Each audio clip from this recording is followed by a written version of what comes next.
नमस्कार, स्वागत है आपका और आप देख रहे हैं अपना YouTube channel we make Edupak. Bharat की जनगणना 2027 का कार्य प्रगति पर है और आज से शुरू हो रहा है स्वगणना, जो आपको 1 मई तक चलेगा।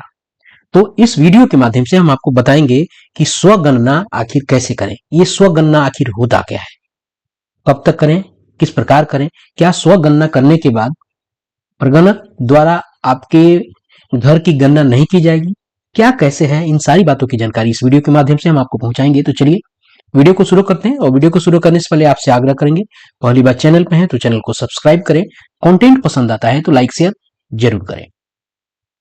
भारत की जनगणना से जुड़ी कुछ महत्वपूर्ण जानकारी अगर मैं आपको बताऊं तो ये जनगणना प्रगणक और सुपरवाइजर के माध्यम से की जा रही है और यह 2 मई से चलकर 31 मई तक चलेगी।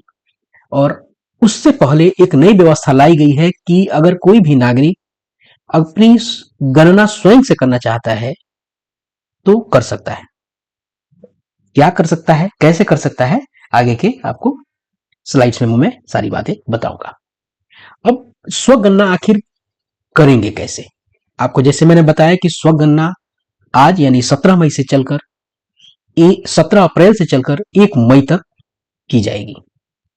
कैसे होगा, कहां से होगा, तो यह डिजिटल एक जनगणना हो रही है और आप स्वगणना अपना वेबसाइट पर जाके कर सकते हैं और वह वेबसाइट है आपको se.census.gov.in। आप जाएं गूगल क्रोम में, चाहे जो भी वेब ब्राउजर आप यूज कर रहे हैं वहां इस डोमेन को आप यूज करें, वहां इस वेबसाइट के नाम को आप यूज करें, लिखे se.census.gov.in और इसी पोर्टल पर जाकर आप अपने परिवार का विवरण भर सकते हैं। वहां आपको कुछ 33 प्रश्न मिलेंगे, उन सारे 33 प्रश्नों के जवाब आपको देने होंगे।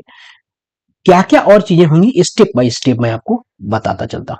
अभी हम लोगों ने जाना कि उसे करेंगे कहां से, उसे हम करेंगे पोर्टल के माध्यम से, जिसकी वेबसाइट का नाम आपको बताया se.census.gov.in। अब इसमें है क्या कि स्वगणना के लिए परिवार के मुखिया का नाम और किसी एक सदस्य का मोबाइल नंबर होना जरूरी है। जी हाँ, उस परिवार का मुखिया कौन है और मोबाइल नंबर होना जरूरी है। अब बड़ी बात आती है कि परिवार का मुखिया आखिर है कौन। परिवार का मुखिया के अगर जनगणना के दृष्टिकोण से देखा जाए तो इसमें कहा गया है कि वह व्यक्ति जो परिवार में निर्णय लेता हो, परिवार का निर्वहन करता हो, परिवार का मुखिया माना जाता हो। उसका उम्र, उसके रिश्ते से कोई इसका कोई संबंध नहीं है। जो निर्णय करता है, जो परिवार का निर्वहन करता है, वह हो सकता है। उसके लिंग से, उसकी उम्र से कोई लेना देना नहीं है। महिला भी हो सकती है, पुरुष भी हो सकता है, एक छोटे उम्र का व्यक्ति भी हो सकता है। तो यहां उस मुखिया का नाम होगा और मोबाइल नंबर देना आवश्यक हो। चलिए आगे देखते हैं क्या है। स्वगणना पूर्ण होने के बाद एक सेल्फ एनुमरेशन आईडी प्राप्त होगी, जिसे सुरक्षित रखना अनिवार्य है।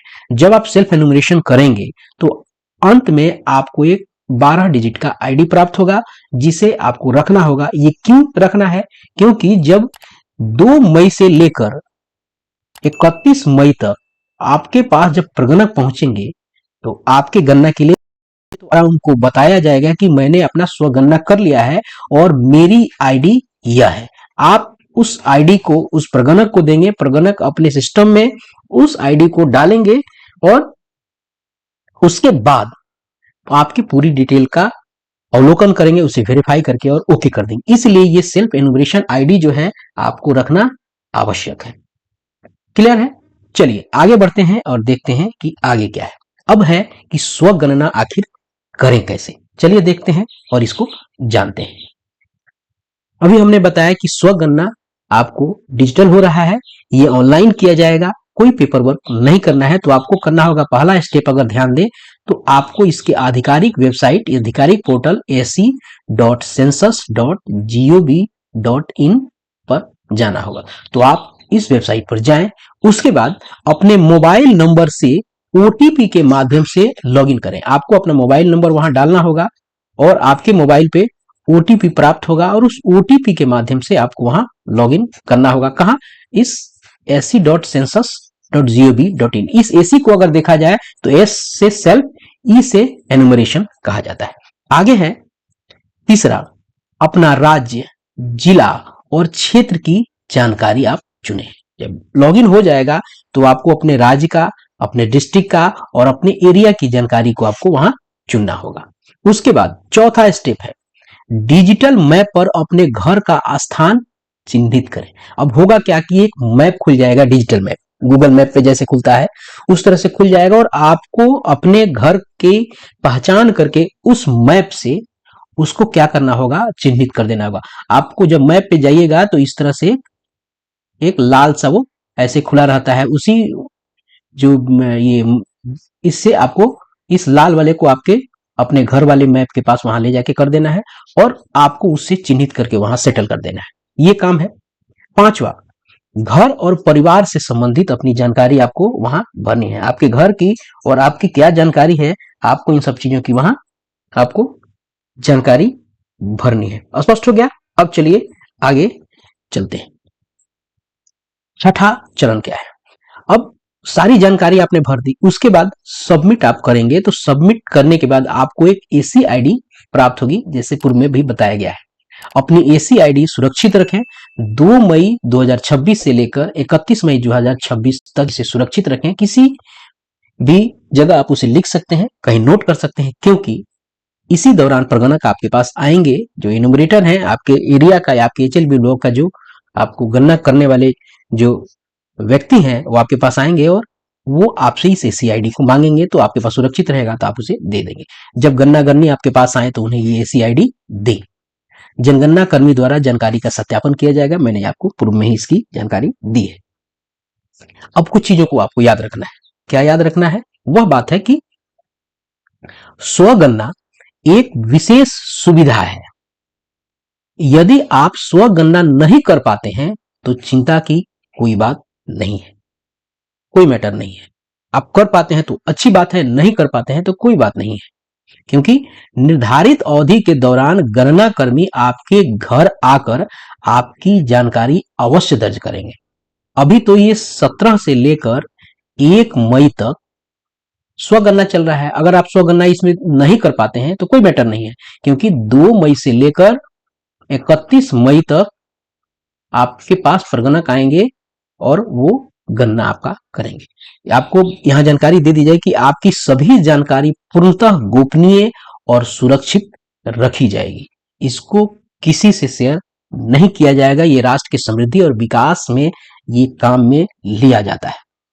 आपकी जानकारी पूरी तरह सुरक्षित है। यह जनगणना अधिनियम 2048 के तहत गोपनीय रखी जाती है।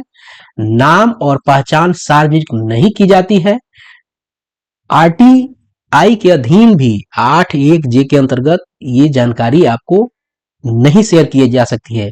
आप सूचना के अधिकार के तहत भी इसे नहीं मांगा जा सकता है। डेटा न टैक्स के लिए न किसी जांच के लिए, सिर्फ राष्ट्र निर्माण के काम में आता है। तो अगर डरते हैं कि इससे हमारे ऊपर टैक्स का भार बढ़ जाएगा, तो नहीं, ये टैक्स के लिए यूज नहीं किया जाएगा।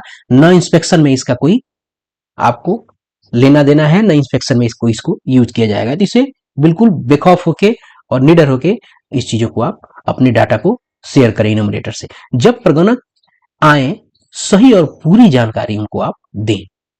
आपकी एक सही जानकारी आने वाले कई वर्षों की योजनाओं की दिशा तय करती है। सही जानकारी दें, गर्व से भाग लें, देश के विकास में साथ चलें। चलो निभाएं अपनी जिम्मेदारी, करें जनगणना में भागीदारी। जनगणना समृद्धि समाजस्य, कहने का मतलब है यह जनगणना जो है समाज के समृद्धि के लिए की जा रही है। तो आप अपनी भागीदारी इस जनगणना में जरूर निभाएं। इस वीडियो में इतना ही। मिलते हैं जल्दी ही नए कंटेंट और नए इन्फॉर्मेशन के साथ। वीडियो पसंद आए तो लाइक शेयर जरूर करेंगे। अपना ख्याल रखें। जय हिंद।